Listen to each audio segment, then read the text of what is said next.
Welcome back to the Radio of Horror show. Tonight on the Radio of Horror, returning to us since 2019 was the last time he was on, just before the pandemic and the first ball in Salem, Massachusetts. We have the publisher and writer, Father Sebastian, on the show with us. Thank you for coming back on the show with us, Sebastian. It's good to be here.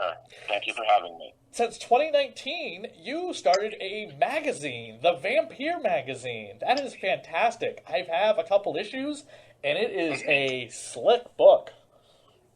Well, I couldn't have done it without the vision of Rachel Kleinsmith. She's my editor-in-chief and my business manager, and she approached me during the pandemic. She's like, we're doing all this stuff. I think it's time to bring back Vampire Magazine. And I had done issues 1, 2, and 3 in the 90s and 2000, from 96 to 2001. And it was a really hard endeavor. And I told her, doing a magazine is not an easy thing. And she was like, I'll do it all. So I hired her and partnered up with her, and we started with issue 4. And now we're on issue 11 with Julie Landau on the cover. It's absolutely amazing. Where did the what are some of the focus areas of the magazine that you're extremely proud of that you want people to take a look at? Well, there's plenty of fiction magazines out there, fiction or horror magazines, and we wanted to create a lifestyle magazine.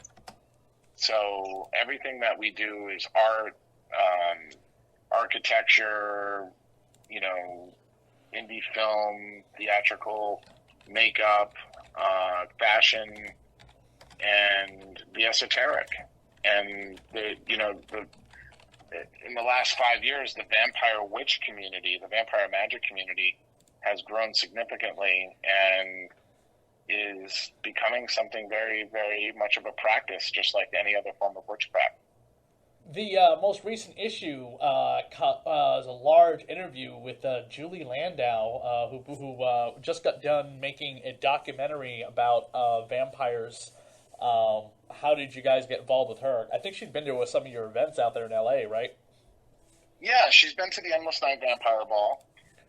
She's been to a couple salons. It was interesting because she was kind of, I guess, I'm not sure, but she was kind of not sure how to approach the vampire lifestyle versus the Buffy fans. And I got my friend Rachel, and my business partner Rachel, she reached out to her and was like introducing to her and stuff like that.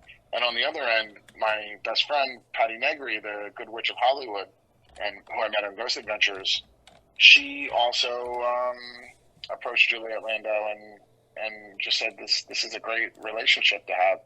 And Juliet said, I would love to be on the cover of your vampire magazine. And we were honored to have her. And we organized, a really, really fabulous photo shoot with her husband.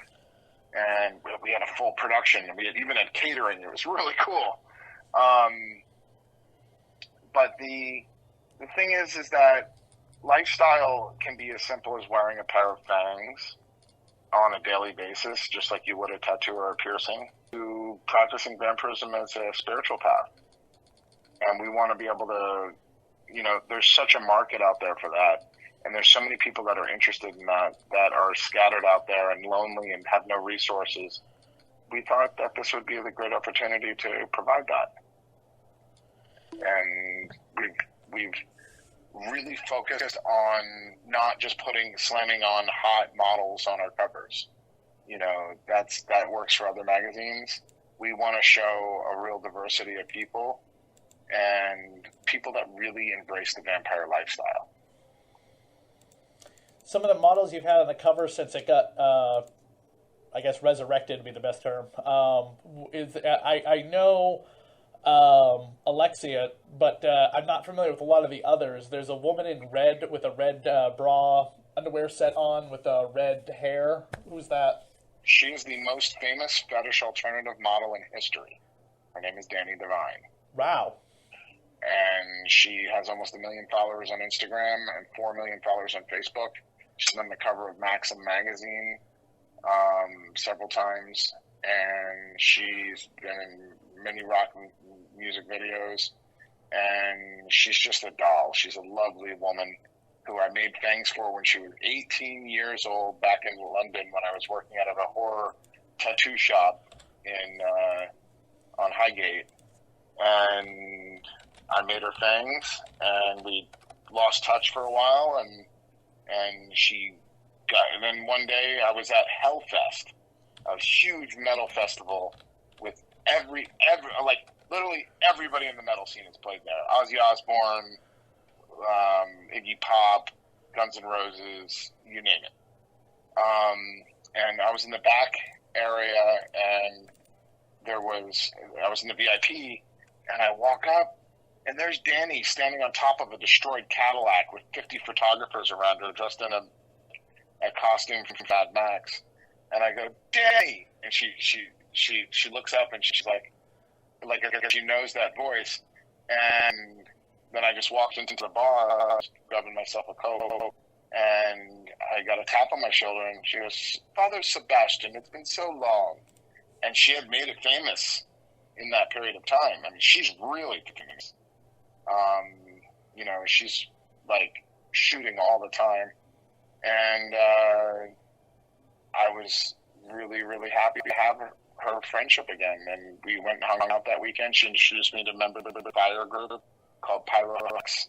And I'm friends with all the girls because I've been Fang, Shelly Inferno, and Saravana Fox. Like, these are like women that are gracing the covers of tattoo magazines all over the world and tattoo conventions. So that's really where my world is the body mod and the esoteric community, not the horror scene. The horror scene is really cool, but I'm involved with it as much as the Temple of Satan from Salem is involved in the horror genre. It seems like the horror genre always cover it regardless, just because of it speaks to them. Yeah, and what I love about the vampire lifestyle is it reaches out to the passion. It reaches out to music, rock and roll, and goth, and it covers those two things. The makeup, the special effects makeup is part of it. The body mod and tattoo scenes are very, very prevalent. The occult community is really hardcore into the vampire, because vampires, vampires, many believe are a form of magic. And we reach out to things like we have a new event that we started last year called Babylon, which happens about 3 times a year, which is an Aleister Crowley all-female run event for vampires. It's a vampire salon and court, and it's all red and black, and it's designed for the foundation rooms at the House of Blues. And we're tied in with Live Nation, and 2023, we're planning one hell of a list of events. We're having a major ball almost every month. That's fantastic. Yeah. The amount of work that goes into all that must be incredibly exhausting and draining. You were in Salem and Gloucester recently, and I don't know what else you were doing in the area, but I'm assuming it's just not all fun and games. Well, I'm at the point in my business where I have a competent team that runs the event. I say, all right, guys, we're doing Vegas this weekend and Mexico City this weekend and Paris this weekend. Okay, make it happen. It's your job. So they make it happen. That's the advantage of having a successful and established business. I try not to micromanage as much as possible. Mm-hmm. Each endless night has a different cast and crew. So the Salem team is really their group, the team in the mixture change. Sometimes one person's on a team and one person's not. Obviously, I can't have some Americans working in France or Mexico because of visa requirements, but I can have them as guest DJs and consultants. So the French team is French, and they speak French, and they're doing the French thing. And in 2024, we plan on opening up the Vampire Theater in Paris. That's fantastic. Have you ever been to the Vampire Cafe restaurant in Japan? No, no, I've always wanted to go, but I heard it's really small. Yeah, I also heard it's my co-host for a podcast I do called Supernatural Creatures and Lore. Said that it is booked out 3 to 4 months. Oh, that's cool. Yeah, because I heard it's only like 3 or 4 tables, Yeah, but she said it's really intimate. crazy small. It's in that area where they have like oh, have dinner with cats, or whatever the weird Japanese themed restaurants are that out there. Yeah, no, I've heard of people going. I've heard of people going to it for years, and I just, Japan's pretty cool. I have interest in. I've always wanted to go to Japan. In fact, I was planning on going to Japan at one point, but sadly, a pandemic occurred. Well, during the pandemic, I mean, again, you got the magazine going, but you also put out the Strigoi Codex, correct? Strigoi V. Yes. It means living vampire witch, and the idea of the Strigoi V is Strigoi Vi or Strigoi V. We call it Strigoi V or SV. It's a tradition of modern witchcraft that has been inspired by a Romanian tradition that has kind of died out called Strigoi V, Strigoi Vi, and it translates living vampire witch, and it's very different from a Romanian tradition of witchcraft that is a mixture of witchcraft, traditional witchcraft, energy gathering, ancestor relations, and also dealing with chaos magic. So it's very versatile in the way it works. And it's inspired by the original vampire covens of the 1980s, which include the Order of the Vampire from the Temple of Set and the Temple of the Vampire from the Temple of Vampire. And these two groups are actual vampire religions. Wow. And how far back into the history do they go? Well, I've heard of the Romanian tradition of Strigoi Vi has existed since at least the 12th century, but we only get legends and bits and pieces and things. I did a lot of the work of the Strigoi Vi as piecing together what I could do. So it is a revisionist, recreationist religion that uses a lot of elements of other traditions of vampirism. And I really put together what was something that would bring out the inner noble in someone, the dilettante, the very witchy but very noble individual. I mean, where do you find this in the history books? I mean, who would have been like the first person to like Montage Summers was the first person to talk about it. There's also an author named P.M. Dixon that wrote The Wiser's Guide to Vampires, who was very kind enough to write the foreword to the Strigoi Vi book. And he talks about the Strigoi Vi being, there's two types, the Strigoi Vi, which are the living vampire witches, and then the Strigoi Morte, which are the spirits of ascended members of the religion who have managed to stave off death in an astral form. And they become kind of like an ancestor spirit. So we have that, and Montage Summers, who wrote Vampires in Europe, talks about covens of Strigoi Vi that interact with the Strigoi Morte, who are kind of, like I said, ancestor spirits, and true elders and guides. That I just learning about this and finding where it all begins, and the first person to write about it has always been like really fascinating. When there's like this little pieces of history that you don't normally hear about or read about. Yeah, absolutely, and we, as an order, we are a registered legal church. You can find us at strigoivi.org. But the main thing is that we are really, really private. Very few of us are public about what we do. We're really notoriously private for what we do. Okay. and we don't, like, you won't probably find the Strigavai book on Amazon. Only on your website. Yeah, because we want to make sure that we know who's buying the book. Right, and there's no way sometimes to know that with Amazon. Yeah, you can't keep track of that. But we're looking at releasing the book with Wiser Books in February of 2023. Okay. And this is the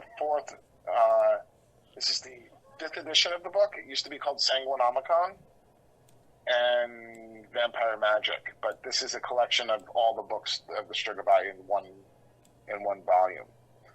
The really cool thing is that the Strigavai are very, very, very, very private in what they do. So they're not people that want to go get attention for being Strigavai. They don't want to go on TV and do rituals and stuff like that. It's a really introverted path, very internalized. So the Church of the Strigavai is more of a school, an esoteric school and fraternal order over a traditional church. What's keeping you entertained these days? What are you doing when you're not running your magazine or writing? What's what are you absorbing yourself for media? Well, I'm a big fan of space technology, so I'm on YouTube, watching things about Elon Musk and Boeing and the Chinese space program and what's going on with space exploration. I love astronomy. I'm looking forward to the alignment of the planets tonight, which is going to be really cool. What time is that? I don't know on the East Coast. I think it's about 9 o'clock Pacific time. Okay. They're going to be on the horizon. So you're going to see Mercury, Venus, look down at Earth, look back up and see Mars, then Saturn, Neptune, Uranus, and on and on. And I think it will be a really cool thing. I'm doing a lot of work on my memoirs right now. I'm putting the foundations together of interviewing people and whatnot. It's going to be a 4-part series. It's going to start with the 90s and a nightclub called Mother. And the night Mother closed, it's going to open with that and describe, because Mother was the catalyst of the entire vampire community. There was a night there called Long Black Veil, and that event and that club shaped the future of the vampire community. It was the nexus for everything. So that opened in 1997 and closed in 2000 on June 20th. So I'm going to open it up with, here is what it was like the night Mother closed. Huh. So then what we're going to do is the first part of the memoirs. It's going to be about 180 to 200 pages. It's going to describe year by year the chronology of how everybody, like when I first came into the vampire community, there were a lot of individuals. Right. But there wasn't really a community. There were secret phone lines you can call. There was the Temple of the Vampire and the Order of the Vampire, newsletters that you can correspond with. But there wasn't really a vampire community. And when Vampire the Masquerade came out, I went there looking for vampires, and I couldn't find anybody like myself. So in 1995, I read a book about Anne Rice's Anne Rice's novels.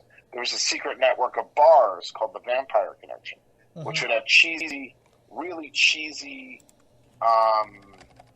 vampire fronts. They'd be kind of like Jekyll and Hyde's in New York. I'm not sure if you're familiar with the Erie pubs. I have heard of them, yes.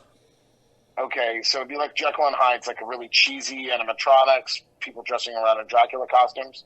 Yep. And in the back there would be a secret door, and you go back at the secret door, and you go back to a room where the vampires could openly gather.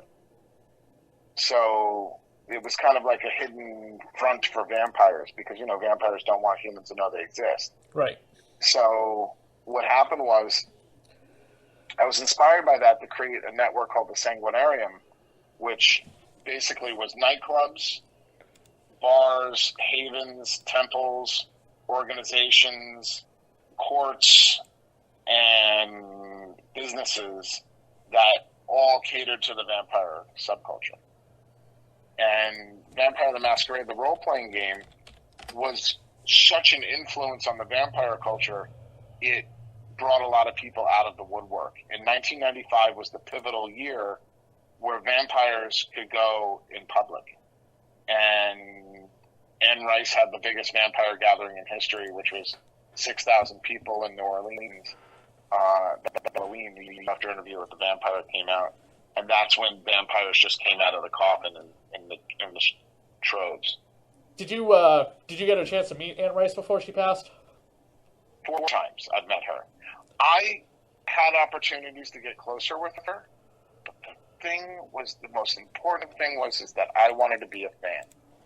I wanted to worship her like she should be worshipped. Right. She is the queen of the damned. She's the queen of the vampires. We're actually considering sainting her in the vampire church. And she was really amazing to her fans. She was a great mother to her son, Christopher. And I tremendously respect her writing, especially the first 3 books of the Vampire Chronicles, The Vampire, Interview with the Vampire, Lestat, and Queen of the Damned. Those are some of my favorite books to this day. Yes, really those are still, out of all of them, those are still the best ones. Correct. But the thing is I never really got into her expansion books. I read them, and it just didn't touch me the way the first 3 did. Yeah, no, there's no comparison, and God, it's just shocking Hollywood has just not been able to turn those into anything coherent beyond the first film, and even then, that is still polarizing to some fans. That it's like, you guys, you were given the template with 3 easy books, and you made whatever the hell you decided to do. Well, I think that but you can make 8 Harry Potter films out of 7 books, like that. So who knows? Well, I think that the translation, being able to. Well, I'll be frank. I'll be Chris if you want to be Frank. Okay. Okay. I think that the original Interview with the Vampire movie by Neil Jordan was the best vampire movie ever made. Top. Oh, interesting. Yeah. My favorite vampire movie is Vampire in Brooklyn. Really? And yes. Wait, that's really? my personal favorite. Yeah, I love Eddie Murphy as a vampire. He's so fucking Even great. though Wes Craven has said that, Wes Craven, God rest his soul, said that was one of the worst movies he ever worked on. Well, sometimes the worst movies that you work on become cult classics. I'm a cult of one. I love that movie. I just, for some reason, it hits me home. The most impacting vampire movie has been Lost Boys, and the most, I think one of the best done vampire movies is Bram Stoker's Dracula. But other movies like The Hunger, Only Lovers Left Alive, Let the Right One In, are real good movies. And I think that they each have a different place in the vampire genre because they're all unique. But I think one of the most impacting movies, the 90s was the height of the vampire genre. Right. Without a doubt. It was new, it was fresh, it was cool, it was rock and roll.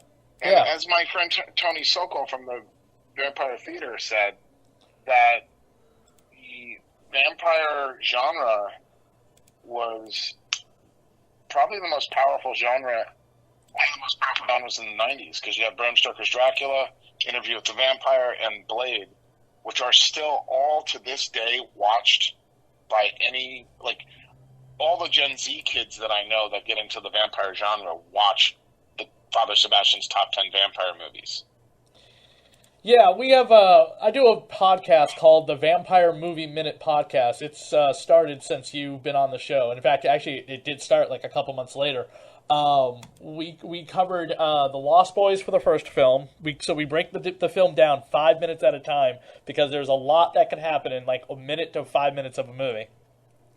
And we've done The Lost Boys, Once Bitten, which was the Jim Carrey comedy with Laura Hutton, which we had a ton of people on from that movie, which was fantastic. I reached out to tons of people and got a hold of, like dance choreographers and musicians and band members and actors that were, of the main cast, and the writer and the producer, and that was fantastic.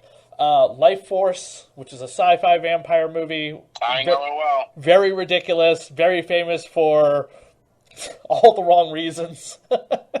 And we just finished What We Do in the Shadows, the movie, and we are about to start this summer Vampire Hunter D, our first anime vampire movie. Cool. Those are really good choices. And in my opinion, one of the top 10 vampire movies, which nobody ever talks about, is Vampire Hunter D. Yeah, I think anime has its own special subculture. Yep. And an appeal. I'm a big fan of the Clone Wars and Star Wars, and it fills in the plot and fills in a bunch of the genre. But the problem is, I can't stomach the animation, and I can't connect with certain types of animation. Yeah, and in fact, a lot of people are. I love The Bad Batch, but I agree with a lot of people. They felt as though it was unnecessary to make everyone look like wooden doll puppets in The Bad Batch. Yeah. Yeah, and I can see beyond the animation because I'm more interested in the plot lines and the stories and the characters. That's funny to hear that you're a big Star Wars fan. Yeah. Oh, watch out. I duel people on canon knowledge, both legends and canon. Real quick, what's your hot take on Obi-Wan Kenobi? More about Reva than Obi-Wan Kenobi and Vader. Yeah. And I think she started off as a spoiled brat character, but I think she's coming into her own as an actress. Moses Ingram is a really talented actress, and I think she was up against a challenge with two big superstars like Christian Haydenson and Ewan McGregor, but I think they're focusing on that character more than Obi-Wan. Yeah, it does feel like there's a lot more emphasis sometimes on her, and I'm like, I thought the show was called Obi-Wan Kenobi, and I'm all fine for, the big badass new Sith Inquisitor trying to get Daddy Vader's favor, but you guys are taking away from your main character, who one of the few things about the prequels everyone can agree on is that Ewan McGregor as Obi-Wan Kenobi is amazing. Be that as it may, who knows where they're going with it in the next 2 episodes. So they've got some plot holes they need to clear up, and they've got some, we've got 2 episodes left, and then it's over. So I really hope that they bring Qui-Gon Jinn in. Yes, honestly, if I would be shocked in the next 2 episodes or in the final episode we don't have a space ghost, Liam Neeson show up to bestow some wisdom on Obi-Wan. And, I need my Obi-Wan to show how he is so broken down, that he's so terrified of Vader, to the point that he's just mocking him in A New Hope, where the only person to ever call Darth Vader Darth, like, I don't give a crap about your title, dude. You are a whiny little brat complaining about Padme and your mommy, and I know who you really are. I don't have any respect for you to call you Darth Vader. I'm going to call you Darth. That is my disrespect for you and everything about what you are in that tin can that you have to live in because of your own hubris. I want to see how that connects to that, because he's so flippant and arrogant to him, whereas in the last time we see him fighting Vader, he is terrified out of his gourd with that, now it's going to become the iconic line of the series, "What have you become? What you made me." Yeah. Well, we'll see. I think Disney really did a great job of Mandalorian. I think they did a terrible job with the sequels, especially Last Jedi. Force Awakens was okay. But the thing is that the people paying for Star Wars, they're attacking. The fan base says, we want this, and we want to see Luke Skywalker badass and back in lightsaber power. All right, and they give us a broken old man. Right. And that makes sense. I wasn't expecting him to just be like, oh, I've been hiding my Jedi training, whatever you want to call it, left and right. And, people have been pointing out, oh, but in Marvel, they've had a couple of flashbacks where he's still a badass and, saving people from gangsters that are, work for Jabba the Hutt and things like that. And it's like, yeah, but they don't say when those stories take place. They could be taking place after the events of Obi-Wan Kenobi, and he has cleared his head and been like, oh yeah, I need to continue training in the Force and continue with my, who I am, always who I need to be, because I can't train a boy to be a Jedi if I'm acting like the way I am. And I think they dropped the ball with Boba Fett really bad. Yeah, they didn't know what they wanted to do with that show, because that was supposed to be a movie that got canceled. Well, they had 6 hours to make it good. Yeah. And they could have made him, he could have blown up the Sarlacc pit and gotten revenge on it. Right. Totally. Father Sebastian, where are you going to be coming up at an event? Are you coming back to Salem? Yeah, I'll be in Salem in the first weekend of October. I'm touring this fall. I'm going to be, this weekend coming up is the Tampa Vampire Ball, which is one of our biggest events. After New Orleans. So the biggest event we have, obviously, is New Orleans. The second largest is Tampa. The second largest is Los Angeles. And then the third largest is Tampa. We get about 1,200 people in Tampa. Sweet. And it's the Florida, and the combination of the castle where the venue is, it looks like a castle. And the inside decor is just badass. There's a dungeon room. There's an incredible sound system, a wonderful stage. And the audience is the Floridian audience just blows my mind. But what I love about the different Endless Night events is that there's such variety. You go up to, Hammond Castle with the Salem Vampire Salon, go into a Cthulhu environment. I'm surprised they didn't have I was really bummed they didn't have calamari. New England has that Cthulhu ancient aliens, gods vibe to it, where I feel like when I'm getting off the airplane early in the morning and I'm driving into Salem, I feel the witches and the Dagon and the Cthulhu and the Mariner cults at the top of the, Hawthorne Hotel. Go to the castle in Florida, you got kind of like this Caribbean kind of occult vibe. And then you go to New Orleans, and you just know what to expect from New Orleans. I mean, there's no difference. And then Los Angeles has the whole Hollywood vibe. Well, thank you so much for coming on the show. Why don't you plug where you are on social media so people can find you if they want to buy a copy of the book or subscribe to the magazine? Sure. You can find everything at FatherSebastian.com. That links to everywhere. My Instagram, my Patreon, my podcast. I just started my own podcast, The Father Sebastian Experience. The first episode just aired. I've got 7 more that I've filmed already, and we're going to launch it this summer. Awesome. That sounds fantastic. And you can find that on my YouTube channel, Father Sebastian. Father Sebastian on Instagram, Facebook, Father Seb on Twitter. And remember, it's I-A-A-N, the Dutch spelling, Father Sebastian. Gotcha. Again, thank you so much for coming back on the show. I really appreciate it. Have a great day, buddy.